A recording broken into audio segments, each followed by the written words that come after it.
हुसैन साहब, आपसे जानना चाह रहे हैं, हिंदुओं का त्यौहार है और इस त्यौहार पर अगर इस तरह की खबरें आ रही हैं, हालांकि राजनीतिक बयानबाजी भी हो रही है, तो इसे आप कैसे देख रहे हैं? देखिए, त्योहार चाहे हिंदुओं का हो या चाहे मुसलमानों का हो, इस तरह की जो घटनाएं हैं वो मजम्मत के काबिल हैं। ये चीज किसी भी एतबार से दुरुस्त नहीं है। चाहे हिंदुओं के त्योहार पर मुसलमान अगर ऐसा कर रहे हैं तो वो गलत कर रहे हैं, और मुसलमानों के त्योहार पर हिंदू कर रहे हैं तो वो गलत कर रहे हैं। क्योंकि हिंदुस्तान गंगा जमनी तहजीब का देश है। यहाँ हमेशा से मुख्तलिफ कौमें, मुख्तलिफ मजहब के लोग, मुख्तलिफ धर्म के लोग प्यार और मोहब्बत से जिंदगी गुजारते चले आ रहे हैं। तो जो हमारी परंपरा है, जो हमारी रिवायत है, वो मुश्तरका कल्चर है, हमारा प्यार मोहब्बत का कल्चर है। तो अगर ऐसी कहीं से कोई खबर आती है कि कहीं कोई हिंदू मारा गया मुसलमानों के हाथों से, कोई मुसलमान मारा गया हिंदू के हाथों से, तो हमें दुख होता है इस बात का, और उन लोगों से नफरत होती है कि जो हमारे कल्चर को तार तार कर रहे हैं, हमारी तहजीब का जनाजा निकाल रहे हैं। तो ये लोग देश से प्रेम करने वाले नहीं, देश से नफरत करने वाले लोग हैं, चाहे हिंदू हो चाहे मुसलमान हो। जो हमारी तहजीब को तार तार करते हैं, हमारे कल्चर का जनाजा निकालते हैं, ऐसे लोग नफरत के काबिल हैं।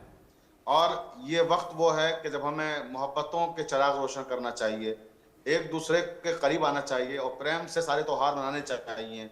आप देखिए, लखनऊ का आज जो मंजर मीडिया ने दिखाया है कि होली के मौके पर कितनी खूबसूरती के साथ कल सबने यहाँ होली मनाई है, और मुसलमानों ने हिंदुओं के साथ मिलकर होली खेली है, और जगह जगह पानी का इंतजाम किया है हिंदू भाइयों के लिए। तो ये लखनऊ से जो मैसेज जा रहा है पूरी दुनिया में, यही मैसेज पूरे हिंदुस्तान से जाना चाहिए कि जब हिंदुओं का त्यौहार हो तो मुसलमान उनका इस्तकबाल करें, स्वागत करें, और जब मुसलमानों का कोई त्यौहार हो तो हिंदू अपनी फराखदिली का मुजाहिरा करें और वो उनका इस्तकबाल करें और उनको कोऑपरेट करें। करते हैं, ऐसा नहीं कि नहीं करते। हमारे देश के हिंदू भाई हमेशा जब मुस्लिम त्यौहार आते हैं तो आप देखें कहीं कहीं घटनाएं होती हैं, ये नहीं कि हर जगह बहुत अच्छी तरीके से जो मुस्लिम त्यौहार हैं वो मनाए जाते हैं। प्रॉब्लम्स भी लोग पैदा करते हैं, वो भी होता है कहीं कहीं, लेकिन ऐसे लोग कम हैं। और जो मोहब्बत और जो प्रेम की रवायतों को बढ़ाने वाले लोग हैं वो ज्यादा हैं।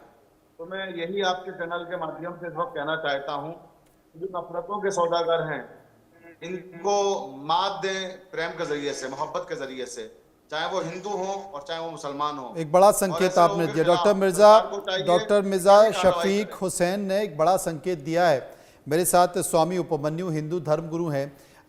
हुसैन साहब ने एक संकेत तो दिया, लेकिन उपमन्यु जी, हो नहीं पा रहा है। दशकों हो गए जब से देश आज़ाद हुआ, उससे पहले से ये तमाम सारी चीज़ें चली आ रही हैं और अब तक ये चल रही हैं। हो नहीं पाता है, चाहे राजनीति की बात हो तब इस तरह की तस्वीर दिखाई देती हैं, त्यौहार की बात हो तब इस तरह की तस्वीर दिखाई देती हैं, सद्भाव की बात हो तब इस तरह की तस्वीर दिखाई देती हैं। और हिंदू धर्मगुरु हों या मुस्लिम धर्मगुरु हों, वो सांप्रदायिक सद्भाव बनाए रखने की बात करते हैं। इस तरह की तस्वीरें भी बहुत सारी निकल कर आती हैं, लेकिन कहते हैं ना कि एक छोटी सी चिंगारी भी पूरा माहौल ख़राब कर देती है। नहीं, बिल्कुल सही बात है, लेकिन सबसे बड़ी बात है कि ना हिंदू लड़ना चाहता है ना मुस्लिम लड़ना चाहता है, दोनों। क्योंकि वो लोग अपने अपने काम के ही उसमें इतना बिजी रहते हैं कि अब समय इतना कठिनाई का हो गया है कि आदमी अपने परिवार को सही ढंग से खुश रख ले, अपने समाज को खुश रख ले और उसमें आगे चल ले। उसके पास इतना वक्त ही नहीं है कि बाहर किसी से लड़े। तो क्यों होता है, सोचने विचारने का टाइम ये है। Think about it. इसके लिए सोचना पड़ेगा कि ये हो क्यों जाता है। इसके पीछे केवल दो ही राज वो हैं। एक कि जो हिंदू धर्मगुरु हो और चाहे मुस्लिम धर्मगुरु, वो चाहते हैं कि मेरी सत्ता बनी रहे पर्सनल। और जो राजनीतिक लोग हैं जो इस टाइम खाली बैठे हैं, जिनके पास काम नहीं है, वो चाहते हैं विद्वेष ये फैला दे, राजनीतिक विद्वेष फैला दे, जिसमें ये लोग लड़ेंगे और हमारा वोट बैंक बनेगा। इसमें 75% वोट बैंक और 75% धर्म का है, वो सॉरी 25% धर्म का उतना वो नहीं है।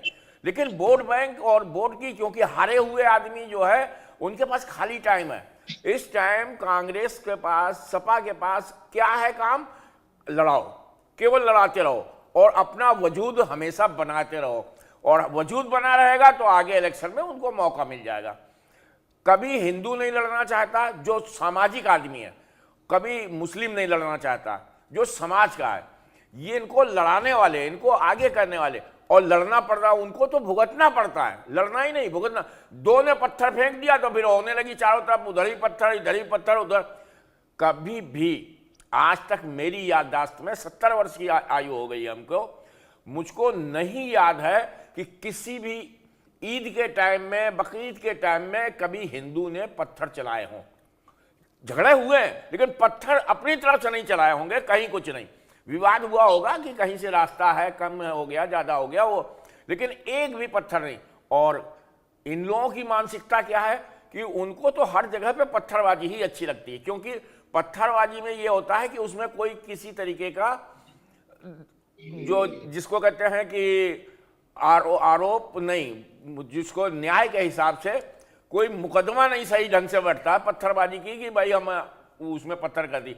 अगर वही इसी टाइम लाठी डंडे या बंदूक गोली से करेंगे तो उनके ऊपर मुकदमे चलेंगे। तो आइडेंटिफिकेशन उस तरीके से नहीं हो पाता है और वो धारा नहीं लगती है जो कि नहीं लगती है। और सबसे बड़ी बात है कि नुकसान भारी होता है। मरता पत्थर से भी आदमी है। हाँ। मरता पत्थर से भी आदमी है। हाँ। तो ये सोचना चाहिए, पत्थरबाजी में वो आरोप नहीं लग पाता है, वो बच जाते हैं। और ये कहा जाता है कि आपस का वो है, नहीं आपस। लेकिन आपने एक बड़ा आरोप सोची समझी नीत है, ये बहुत सोची समझी है कि पत्थर से ही कभी, मैं कह रहा हूं आपसे, आप बताइए कि कभी कभी ईद में पत्थर चलाए हो किसी एक हिंदू ने?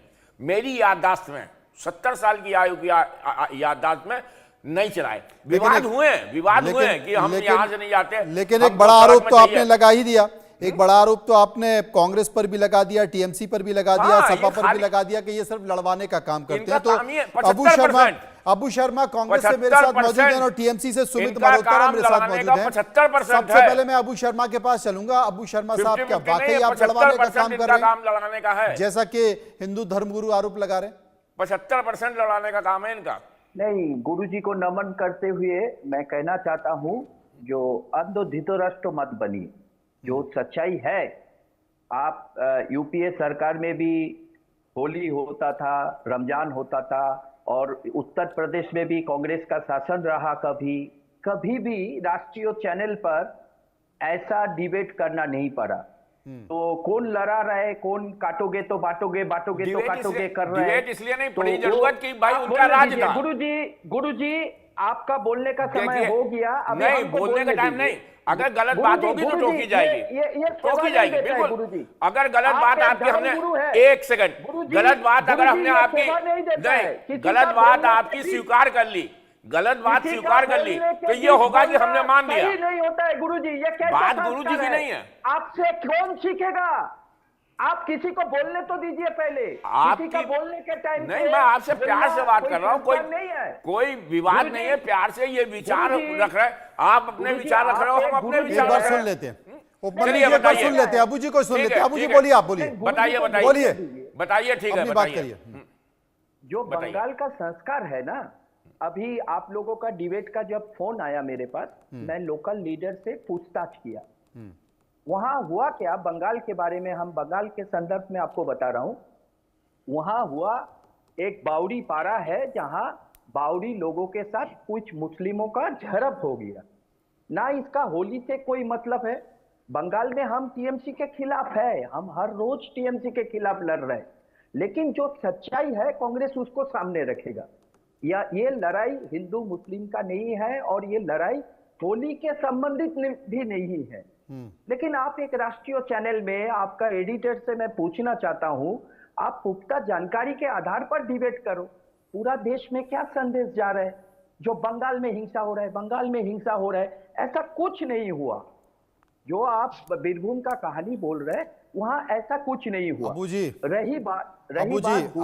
अबू जी, चूंकि आपने ये बात, इस बात का जिक्र किया कि मैं चैनल के एडिटर से पूछना चाहता हूं कि क्या करें, लेकिन मैं आपसे पूछना चाहता हूं कि क्या कांग्रेस मुस्लिम तुष्टीकरण की राजनीति नहीं करती है?